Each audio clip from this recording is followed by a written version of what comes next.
देश में अब टू पार्टी रूल है।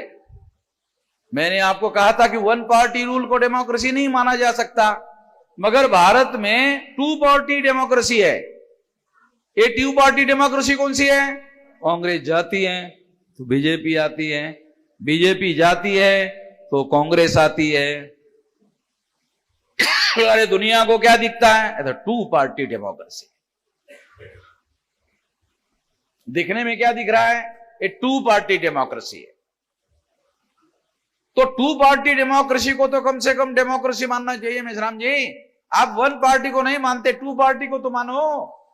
ऐसा कह सकते हैं, टू पार्टी है ना, तो वन पार्टी रूल को आप डेमोक्रेसी नहीं मानते तो टू पार्टी रूल हो गया, तो अब इसको तो मानो डेमोक्रेसी।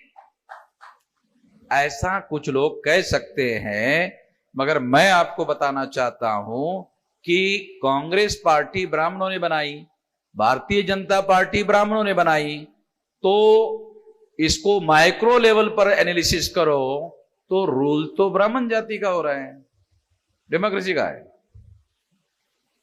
तो हिंदू मुसलमान की थ्योरी ये ब्राह्मणों का रूल स्थापित करने के लिए है, और इस तरीके से देश में माहौल बनाकर, हिंदू मुसलमान का माहौल बनाकर, ये हिंदू मुसलमान का माहौल कांग्रेस के विरोध में नहीं है।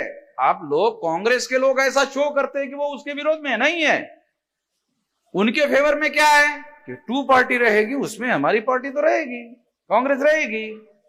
और मान लो 4 चुनाव में 5वीं बार हम चुन कर आएंगे, कोई बात नहीं, हम तो आएंगे ना। तो इसका मतलब है कांग्रेस जाएगी तो बीजेपी आएगी, बीजेपी जाएगी तो कांग्रेस आएगी। तो इसका व्यावहारिक अर्थ क्या है? कांग्रेस पार्टी ब्राह्मणों की, बीजेपी पार्टी भी ब्राह्मणों की। एक ब्राह्मण का रूल जाएगा, दूसरे ब्राह्मण का रूल आएगा, दूसरे ब्राह्मण का जाएगा, पहले ब्राह्मण का आएगा। मैं कहते रहता हूं, एक राजाराम है, एक सीताराम है। राजाराम जाएगा तो सीताराम आएगा, सीताराम जाएगा तो राजाराम आएगा। तो हम लोगों के सामने राजाराम सीताराम, राजाराम सीताराम, राजाराम सीताराम, राजाराम सीताराम, राजाराम सीताराम, राजाराम सीताराम, ये तो कर रहे हैं हम लोग। ये भजन गाने के अलावा साला हमारे पास कोई विकल्प है नहीं, यही तो कर रहे हैं हम लोग। और हमको खुशी भी होती है, हमने बीजेपी को हरवा दिया है, कांग्रेस को लाया, हमने कांग्रेस को हरवा दिया है, बीजेपी को लाया। खुशी भी होती है हम लोगों को, और हम लोग झंडे भी निकालते हैं, और वो क्या, वो फुरफुरे भी फोड़ते रहते हैं। हम लोग, हमारे लोग रहते ज्यादा सड़कों पर, उनको भी बहुत ज्यादा खुशी होती है, और वो खुशी 6 महीने से ज्यादा नहीं चलती। 6 महीने के बाद ये कही है।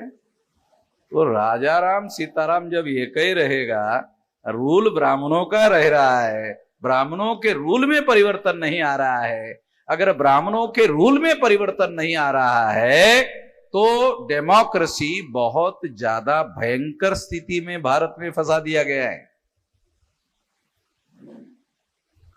इसको कैसे बदला जाए, ये एक बहुत बड़ा संकट वाला मामला है।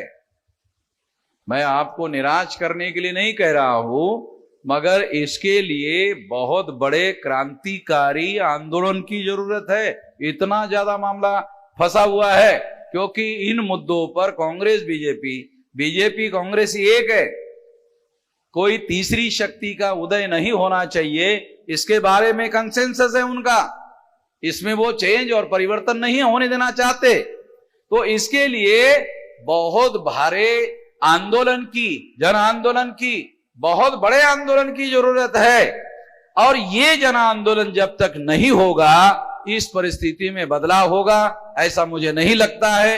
इस दिशा में हम लोगों को संगठित शक्ति का निर्माण करना चाहिए और संगठित आंदोलन के लिए आगे बढ़ना चाहिए, यही उपाय है। अगर आप बहुजन वंश को बचाना चाहते हैं तो बहुजन वंश को सब्सक्राइब करें, बेल आइकन दबाएं, वीडियो को लाइक एवं शेयर करें। जय मूल्य।